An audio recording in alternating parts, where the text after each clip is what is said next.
Kalau pemirsa, Komisi 1 DPR RI sore ini mengunjungi kediaman calon Panglima TNI Jenderal Andika Perkasa. Sementara itu, BMKG terus mengingatkan potensi bencana alam hidrometeorologi di tanah air. Bersama saya, Arlista Hadi. Dan saya Turatma, Anda menyaksikan Indonesia Petang.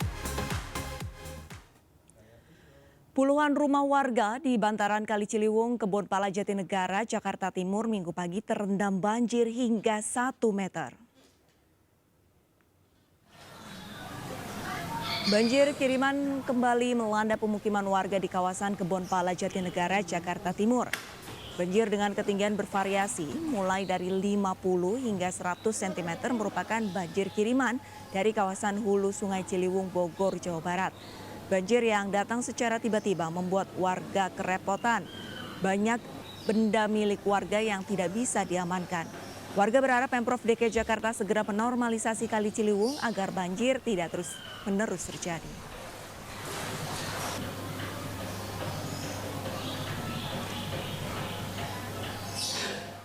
Dan hingga Minggu siang, pemukiman warga di Kebonpala, Jakarta Timur masih terendam banjir. Ketinggian air mulai surut jika dibandingkan dengan kondisi di pagi hari. Banjir nampak mulai surut sekitar 25 cm setelah sebelumnya pada pagi hari air sempat mencapai 1 meter. Banjir ini diakibatkan luapan Kali Ciliwung yang lokasinya sangat berdekatan dengan pemukiman. Menurut warga, dalam beberapa minggu terakhir setidaknya telah terjadi 4 kali banjir di kawasan Kebonpala. Dan sore ini warga mulai melakukan aktivitas bersih-bersih agar nanti malam rumah mereka bisa kembali ditempati. Sementara itu pemirsa, banjir menjadi masalah klasik ibu kota. Meski jumlah titik banjir menurun setiap tahunnya, potensi hujan deras yang belakangan diramalkan BMKG membuat warga kerap khawatir. Banjir kiriman kembali melanda pemukiman warga di kawasan Kebonpala, Jatinegara, Jakarta Timur Minggu pagi. Banjir dengan ketinggian bervariasi mulai dari 50 hingga 50 cm merupakan banjir kiriman dari kawasan hulu Sungai Ciliwung, Bogor, Jawa Barat. Banjir yang datang secara tiba-tiba membuat aktivitas warga terganggu. Sementara sejumlah anak memanfaatkan hari Minggu bermain banjir. Sering kayaknya deh. Ini termasuk musim hujan, persiapannya gimana sih?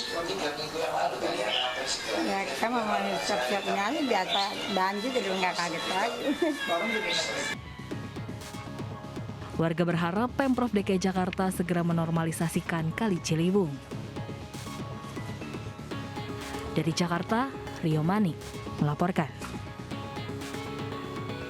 Tidak hanya di wilayah Jabodetabek, pemirsa, Badan Meteorologi, Klimatologi, dan Geofisika BMKG memprediksi wilayah Jawa, Sumatera, Kalimantan, dan Papua akan mengalami hujan dengan intensitas tinggi.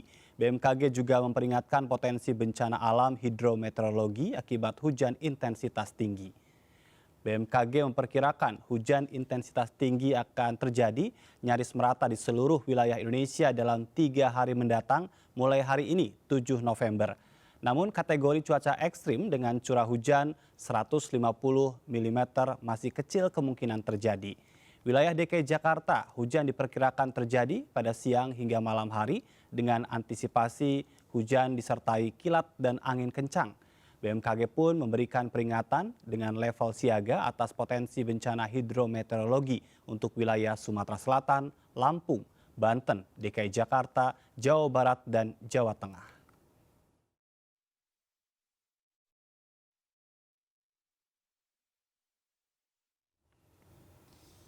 BMKG terus mengingatkan potensi bencana alam hidrometeorologi di tanah air. Seberapa besar potensi bencana itu akan terjadi di tengah prediksi cuaca mulai hari ini yang buruk di sejumlah daerah? Dan sudah bergabung melalui sambungan Zoom Hari Tirto Jatmiko, Koordinator Bidang Diseminasi Informasi Iklim dan Kualitas Udara BMKG. Selamat sore Pak Hari. Selamat sore Mas. Pak Hari, dalam 3 hari mendatang mulai hari ini dikabarkan cuaca ekstrim, namun seberapa besar potensi hujan itu akan menyebabkan bencana banjir? Baik Mas, terkait dengan potensi banjir di beberapa lokasi, intensitas hujannya tiap daerah bervariasi.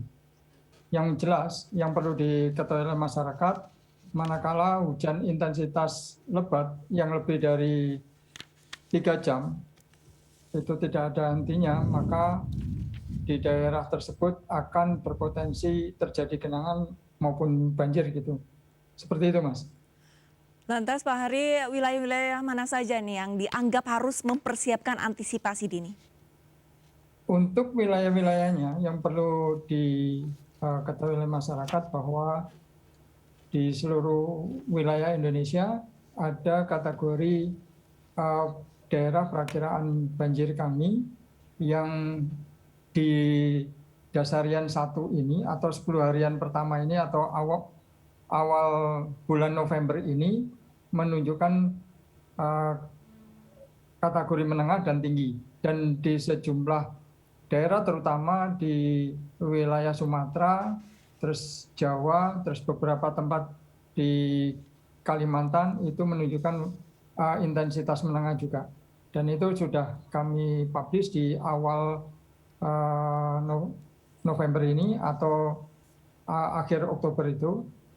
Dan update per harian itu kami keluarkan yang tadi di grafis pertama itu menunjukkan bahwa tanggal 7 sampai tanggal 9 di sejumlah wilayah kategorinya bervariasi, ada mulai yang waspada maupun yang siaga. Jadi kalau masyarakat mengakses informasi tersebut tinggal melihat wilayahnya itu dalam matriksnya itu intensitasnya itu kategori yang keberapa. Baik. Ini untuk DKI Jakarta sendiri sepanjang hari ini, Pak Hari, terjadi hujan. Sebetulnya berbicara tentang besarnya hujan, seberapa batas kemampuan satu wilayah itu, apakah hujan ini menyebabkan banjir atau tidak terkait dengan intensitas hujan yang begitu lebat? Oke.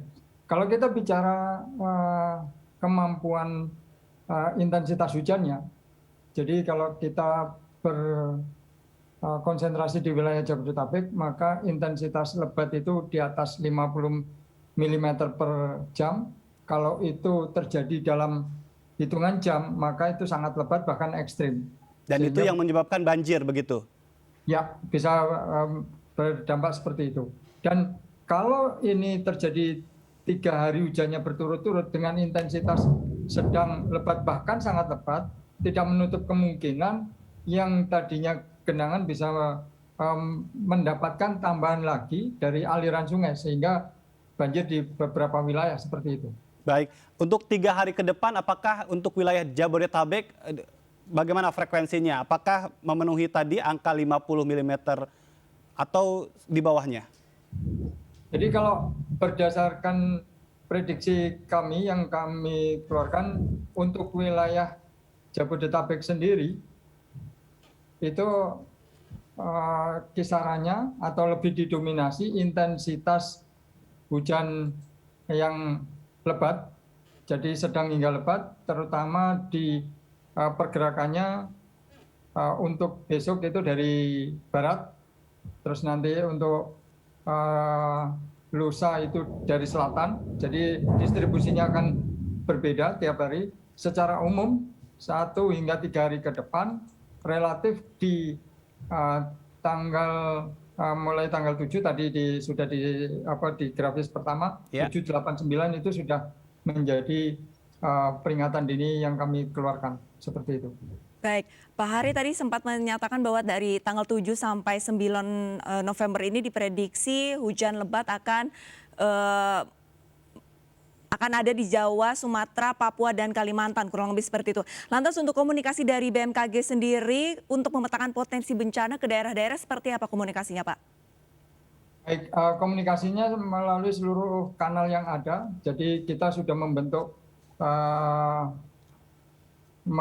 WA sosial media, grup sosial media komunitas di masing-masing daerah. Jadi tidak hanya di BMKG pusat, tapi di BMKG yang ada di seluruh Indonesia. Kami sudah melakukan koordinasi sejak akhir Agustus, di mana kita sudah melakukan siaran pers atau preskon terkait dengan awal musim, dan di September kita juga melakukan preskon lagi terkait dengan ada kondisi yang cukup signifikan untuk peningkatan intensitas hujan, baik dari sisi volumenya maupun sebarannya di sejumlah wilayah.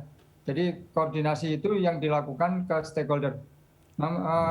Koordinasi itu dilakukan baik itu komunitas dan stakeholder yang terkait. Apabila masyarakat menginginkan akses itu, kami membuka jalur yang seluruh kanal di info BMKG, baik itu sosial media maupun di aplikasi kami. Terus bagi yang pengen interaktif bisa melalui website kami. Seperti itu. Pak Hari, berarti sudah sebulan kebelakangan ini memang sudah dibentuk pola komunikasi dari WhatsApp Group seperti itu. Lantas untuk sebelum memasuki tanggal 7, beberapa hari lalu, seperti wilayah di Malang, Batu, dan Bandung ini sudah terendam banjir wilayahnya. Lantas antisipasi dari pemerintah bisa dikatakan kurang cepat, kurang sigap atau seperti apa? Ada miss di mana Pak Hari? Jadi gini, kita kalau kita bicara kebencanaan, kita bicara dari dua sisi, struktur sama kultur. Kalau struktur itu berkaitan dengan peranan kami dan kementerian lembaga terkait untuk melakukan kesiapsiagaan. Terus kultur itu adalah yang budaya di masyarakat. Dari sisi ini, maka gapnya butuh literasi. Literasi itu yang harus kita terus menerus. Sehingga informasi inilah bagaimana masyarakat bisa memetakan. Jadi masyarakat diharapkan mengupdate kondisi informasi cuaca. Selain itu, memetakan potensi risiko di suatu daerahnya. Misalkan daerah A, itu risikonya kategori 5, berarti ada 5 kategori yang dimungkinkan terjadi. Kalau misalkan suatu daerah itu daerah perbukitan yang rawan longsor dan sebagainya, itu apabila ada intensitas hujan yang sangat lebat, maka dia harus melakukan apa dan koordinasi dengan siapa. Itu sudah dilakukan. Baik, untuk beberapa kejadian yang terjadi di tanah air, kita tahu bahwa sampai hari ini kan masih banyak juga lokasi yang banjir, ada banjir bandang begitu kan. Apakah memang itu sesuai dengan prediksi dan apakah memang semua daerah sudah menunjukkan kesiapannya atau Anda sendiri melihat ada beberapa daerah yang tadi ya secara kultur tidak hanya masyarakatnya, pemerintahnya juga ternyata? Jadi sesuai tusi BMKG memberikan informasi kondisi yang cukup signifikan, daerah mana saja, potensi peningkatan hidrometeorologinya, terus dipetakan dengan stakeholder kami dalam hal ini BNPB dan jajaran pemerintah daerah melakukan pemetaan dan sebagainya. Jadi BMKG melakukan tusinya sendiri, terus nanti berkoordinasi seperti itu. Baik, Pak Hari, lantas dari BMKG sendiri apakah bekerja sama dengan pemerintah setempat untuk mitigasi bencana kepada masyarakat yang memang wilayahnya berpotensi untuk bencana? Jadi mitigasi selalu dilakukan, jadi tidak hanya saat ini, sebelum-sebelumnya dilakukan mitigasi. Mitigasi itu memetakan risiko-risiko apa saja, terus apabila kondisinya ini basah, artinya musim penghujan, apakah ada volume hujan dari sisi peningkatan curah hujannya juga bertambah juga, itu yang perlu diantisipasi. Dan itu BMKG sudah melakukan koordinasi, dari sisi BMKG memetakan itu semua, disampaikan, terus nanti dari pemerintah daerah itu juga melakukan sosialisasi di daerahnya masing-masing. Iya, terkait dengan prediksi curah hujan yang ekstrim ini di awal November ini, apakah ini baru merupakan awal atau fase tengah atau sudah mencapai puncaknya Pak Hari? Kalau menilik dari hasil monitoring kami dan pemantauan kami, sekitar 28-30% wilayah Indonesia itu baru memasukin musim penghujan. Selebihnya itu kondisinya saat ini masih transisi atau pancaroba musim. Daerah-daerah yang sudah memasukin musimnya itu mulai dari wilayah Aceh, sebagian besar Aceh, terus Sumatera Utara, sebagian besar Riau, Sumatera Barat, Jambi, atau lebih tepatnya sebagian besar wilayah Sumatera, terus sebagian besar Banten, terus Jawa Barat bagian selatan, Jawa Tengah bagian tengah, terus sebagian kecil Jawa timur bagian selatan, Bali, sebagian Bali, Ya. Kalimantan Barat, sebagian besar Kalimantan, terus Sulawesi Utara, Sulawesi Tengah, Sulawesi Barat bagian selatan, Seram, daerah-daerah itulah yang sudah memasuki musimnya. Baik. Artinya curah hujan kapanpun bisa terjadi, baik itu pagi, siang, malam, dan sifatnya bisa kontinu. Sementara untuk wilayah di luar itu, saat ini masih memasuki masa peralihan atau pancaroba musim dari kemarau Baik. ke penghujan. Artinya fase hujan dengan intensitas tinggi ini masih akan panjang ke depan ya Pak Hari ya? Betul sekali, jadi ini baru memasuki, jadi kita periodenya nanti puncak musimnya itu lebih didominasi di bulan Desember, Januari, Februari, seperti itu.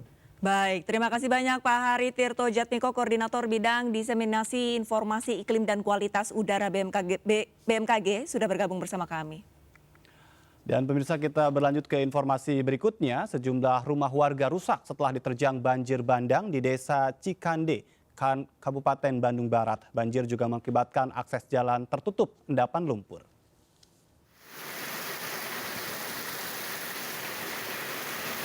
Inilah video amatir saat banjir bandang menerjang Desa Cikande, Kecamatan Saguling, Kabupaten Bandung Barat, Jawa Barat pada Sabtu sore. Air bercampur tanah dan batu menerjang dan merendam puluhan rumah warga. Hujan deras yang mengguyur selama lebih dari 3 jam, membuat tanah tebing labil dan saluran air meluap. Tidak ada korban jiwa dalam peristiwa ini, namun sekitar 44 rumah terdampak, 1 diantaranya mengalami kerusakan. Anak katanya mau lewat, untungnya pas anak lewat situ ini jebol. Oh, gitu. Pak, memang hujannya besar kemarin, Pak? Wah, Pak, bukan besar lagi. Pokoknya kalau untuk hujan tahun ini baru hujan ini yang paling besar. Berkisar 45 rumah, ya. Yang jebol 1, kalau yang itu cuma kena air aja, yang lainnya. Ya curah hujan tinggi, Pak, itu ya.